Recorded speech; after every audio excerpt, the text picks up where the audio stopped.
Hey guys, it's Be Easy. Today I'm going to show you how to set up a CB radio properly, including tuning of the antenna. This Galaxy DX949 is also for sale if any of you want it. Asking $100. It's been tuned and peaked, but this is just for demonstration purposes as of right now. The first thing we will get into are the key components into a CB radio. Okay guys, the very first main part of a CB radio is the antenna. It is the most important part of your CB radio setup.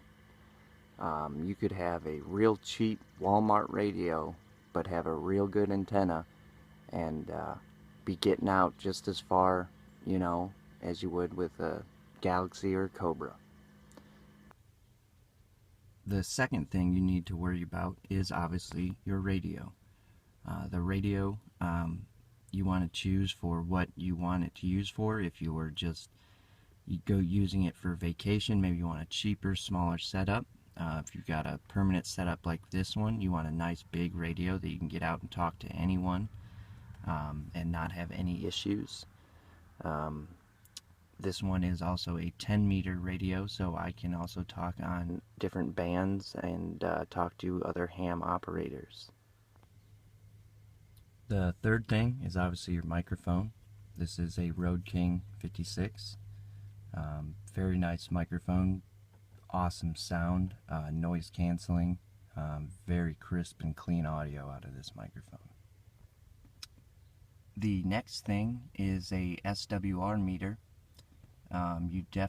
This is also should be a part of the #1 most important thing because it tunes your antenna and lets you know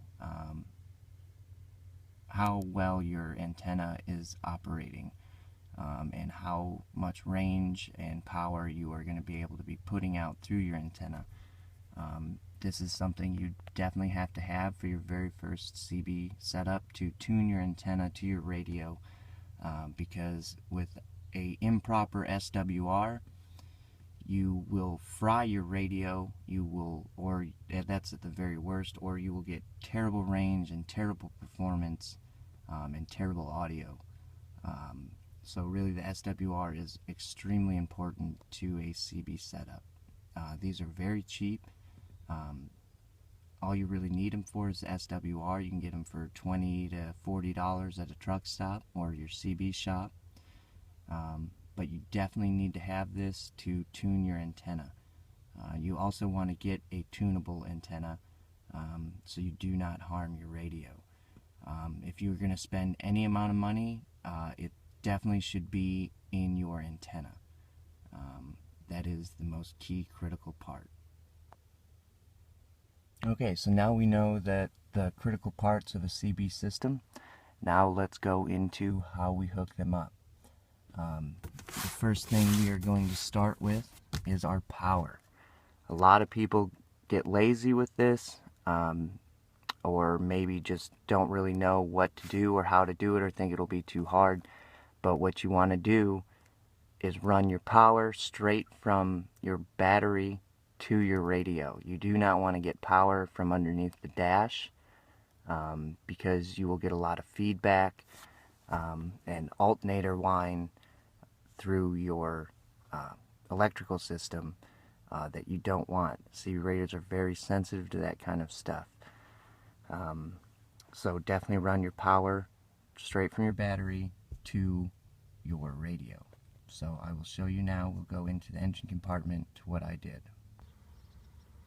Okay, so here we are at the battery. You see my ground, which is a 10 gauge wire.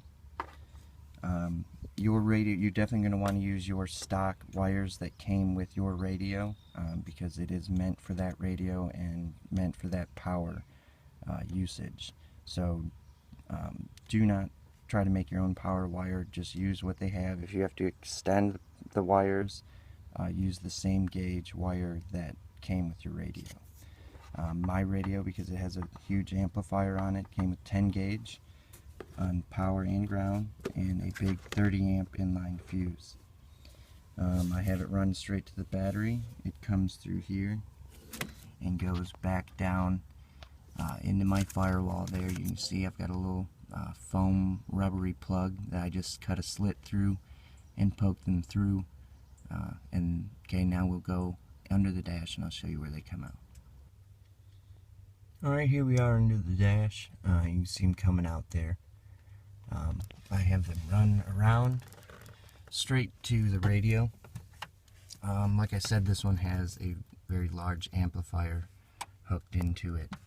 So my connector will not be that standard 3-plug. You can see I have this big connector here that comes out of the back of my radio now.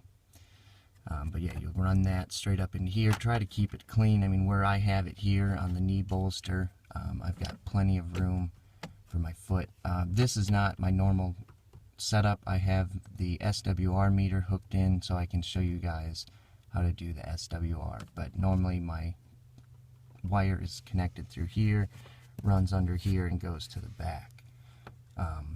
So yeah, keep mindful of that when you're hooking up your radio, that you're going to have enough room in the back for all your coaxes, your external speaker, and your power meter, and everything like that.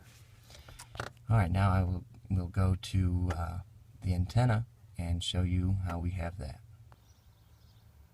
Okay, before we go on to how I have my antenna, let's go over the different antenna options you can have.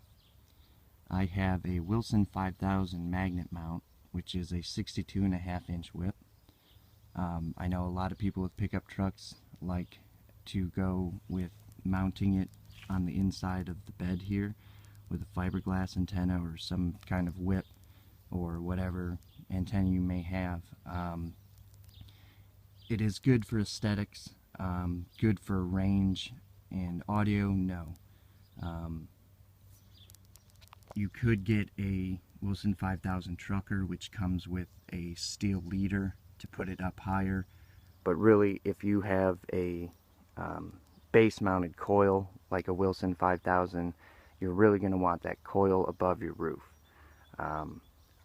You could, if you do insist on running it on the side of your bed, make sure you get at least a 4 or 5 foot top loaded fiberglass antenna, or a 4 to 5 foot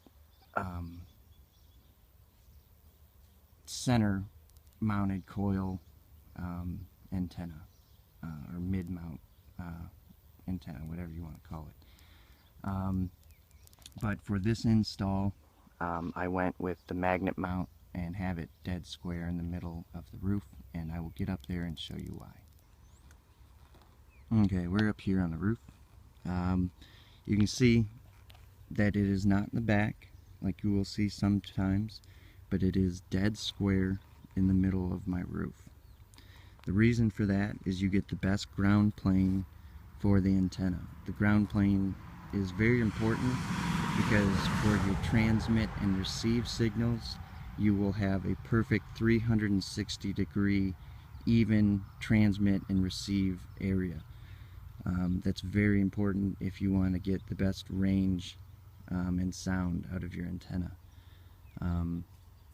Okay, and so I have the cable coax going through to my door, and it goes down and back into the cab, and we will show you that.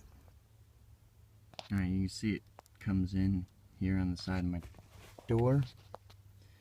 Get this to focus. It comes in through the top here and down my window, and now it's an 18-foot cord, and what you don't want to do with your extra coax is to coil it. Coiling it will cause an RF lockout and will severely inhibit the performance of your antenna. So instead what you want to do is just kind of snake it, any extra cable you have, so it's not laying on top of each other, it's not coiled. And that's what I have underneath the seat there. It goes underneath the floor mat, underneath the center, and it normally comes out of my four-wheel drive shifter here, and would come out and go up into the radio. But like I said, I have the SWR meter hooked up so I can show you how to tune your antenna. Okay, so now you have your antenna set up, your radio set up, and now what do? You've got to tune your antenna. Now, just for demonstration purposes, I will show you on this fiberglass antenna. Normally they'll have like a red cap or something. You just take that cap off and you will loosen this lock nut here, and then this top adjusting pin will screw in and out to go up and down to adjust the SWR. Now when you get your SWR, there's plenty of videos to show you how to use your SWR meter. Just for time's sake, I am not going to get too much into how to use it, but I will show you what you have to do to tune it. But if your SWR is higher on channel 1 than it is on channel 40, then your antenna is too short. And you will have to unscrew this and screw and move it up about 1/4 inch. You only want to go 1/4 inch increments, and then test your SWR again and see if it's changed. Now, obviously, if your SWR is higher on 40, then it is too tall, and you need to shorten it. Again, do the same thing, move it down 1/4 inch at a time, and retest the SWR. For SWR, you're looking for a 1.5 or lower.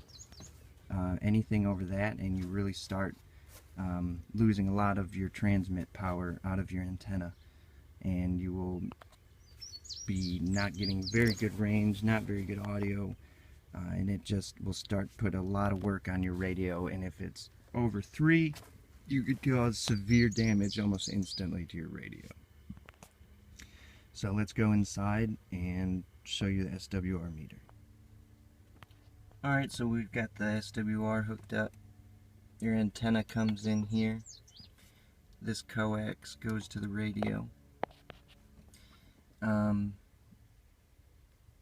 and then you'll look up how to use this, and once you get in here, you want the SWR to be the same on channel 1 and 40, and you want it below 1.5.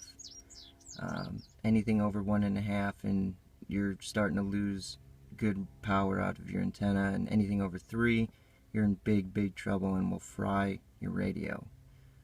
Okay, you definitely don't want to leave these in line unless you have a really nice one. If not, if you do leave it in line, it'll affect your radio. I don't know why this one affects my radio. Maybe it won't yours, but I just don't leave this hooked up. But you definitely need one to set your SWR. So now your radio's set up, and you're ready to start talking. If you guys have any questions, just let me know. I guess I'll go over my radio real quick here. Again, it's a Connex 33 HP ATC. I've got a Magnum SX 175 amplifier. I'm getting out 20-30 miles. It's an amazing radio. And to buy this radio and amplifier is much cheaper than to buy, let's say, a Connex 4600 Turbo. Right now I'm about $100 cheaper than that, and I've got 20 more watts of power than that. So definitely do your research, guys. You can get some real good radios and setups. Instead of going big right off the bat, you can buy a little bit smaller radio and soup it up, and it'll be a lot better. This radio also has echo. It has the voice modulator, so I can go from Alvin and the Chipmunks to past Darth Vader, and it's also got a robot function, so I can sound like a robot. But yeah, guys, be easy. If I can talk it up on the radio, always keep them on. Don't be a jackass. Yeah, just message me, leave a comment if you have any questions, and I'll probably be able to help you. I'm sure this video is kind of confusing and probably left a couple things out, but I will respond to you right away. Alright guys, have fun. Channel 19, it's a polar bear, ringing the bell.